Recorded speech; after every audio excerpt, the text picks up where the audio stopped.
the radio crackle, spitting static and a barely audible emergency alert. Imani gripped the steering wheel tighter, the storm outside mirroring the tempest brewing inside her. Her grandmother, Nana Elsie, had always warned her about these nights, nights when the veil between worlds thinned. But Imani had dismissed it as old wives' tales, stories meant to keep a child close to home. Now stranded on a deserted highway outside Harmony Creek, Mississippi, with the sky a bruised purple, Imani wasn't so sure. Harmony Creek, even the name felt like a lie. Her grandfather, Elijah, had fled this place decades ago, carrying the scars of a Jim Crow South on his soul. He'd never spoken of it, only warned Imani away. Yet, here she was, lured by a cryptic letter promising answers to the questions that had haunted her since childhood. Questions about her heritage, about the whispers of magic that ran through her bloodline. The engine sputtered and died. Imani cursed, yanking at the door handle. The wind howled, tearing at her jacket as she stumbled out into the downpour. In the distance, a single light flickered, beckoning her forward. She hesitated, a knot forming in her stomach. This felt wrong, like stepping into a nightmare. But the alternative, freezing to death in a broken-down car, wasn't much better. She followed the light, wading through ankle-deep mud. The light led her to a small ramshackle cabin, smoke curling from its chimney. She knocked, the sound swallowed by the wind. The door creaked open, revealing an old woman with eyes that seemed to hold the weight of centuries. Her skin was the color of rich earth, and her silver hair was braided with beads and feathers. "You are expected, Imani," the woman said, her voice raspy but firm. "Come in, child, you are shivering." Imani stepped inside. The cabin was warm and smelled of herbs and wood smoke. The woman, who introduced herself as Mama Eula, led her to a rocking chair by the fire.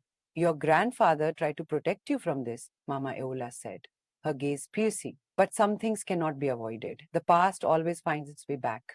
Over steaming mugs of herbal tea, Mama Eula began to tell Imani the story of Harmony Creek, a story far removed from the peaceful image its name evoked. It was a story of stolen land, of silenced voices, of a people forced to bury their traditions to survive.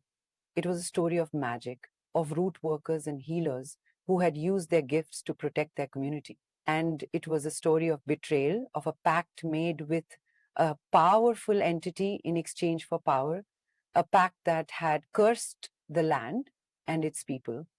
Imani learned that her ancestors were not just farmers and laborers, they were keepers of the old ways, descendants of a long line of conjurers who had arrived in Harmony Creek before the first settlers. Her grandmother, Nana Essie, was one of the last remaining root workers, a secret she had kept hidden to protect Imani from the darkness that threatened to consume the town. The darkness was real, Imani discovered. It manifested in strange illnesses, in unexplained accidents, and in the lingering prejudice that permeated the town. It fed on fear and resentment, growing stronger with each passing year. And now it was coming for Imani. Mama Ila revealed that Imani possessed a unique gift, a power that could either heal Harmony Creek or destroy it completely. She was the key to breaking the ancient pact, but only if she could embrace her heritage and learn to control her abilities. The next few weeks were a whirlwind of lessons. Mama Ila taught Imani about herbs and roots, about energy and intention, about the power of her voice and the strength of her spirit. Imani learned to connect with the land, to listen to the whispers of her ancestors, to tap into the wellspring of magic that flowed within her. It wasn't easy. Imani struggled with doubt and fear. The weight of her ancestors' pain felt crushing. The prejudice she encountered in Harmony Creek was a constant reminder of the challenges she faced, but she persevered, driven by a fierce determination to honor her grandfather's memory and to break the cycle of hate that had plagued her family for generations. She found allies in unexpected places. Sarah, a young librarian, helped her research the history of Harmony Creek, uncovering long-forgotten truths. Thomas, a local farmer, shared his knowledge of the land and his unwavering faith in the power of community. Even old Mr. Henderson, the gruff owner of the local general store, offered his quiet support. As Imani delved deeper into her training, she realized that the magic she possessed was not just about spells and potions. It was about empathy, about compassion, about the ability to see the humanity in everyone, even those who sought to harm her. The confrontation came on the night of the full moon, the anniversary of the ancient pact. The darkness manifested in a swirling vortex of energy at the old crossroads, threatening to engulf Harmony Creek. The townspeople, consumed by fear and suspicion, turned on each other, their anger fueled by the malevolent force. Imani stood at the center of the vortex, facing the entity that had held Harmony Creek captive for centuries. It offered her power, promised her vengeance, tempted her with the promise of a world free from pain and prejudice. But Imani refused. She knew that true power came not from domination, but from unity.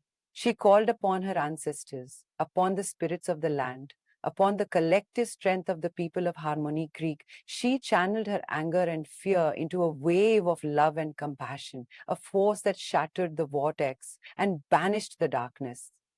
The entity screamed as it was torn apart, its hold on Harmony Creek broken. The townspeople, freed from its influence, looked at each other with new eyes. The scars of the past were still there, but now they were accompanied by a glimmer of hope. Imani stayed in Harmony Creek, working alongside her new friends to rebuild the community. She taught the children about their heritage, sharing the stories of their ancestors and the power of their own voices.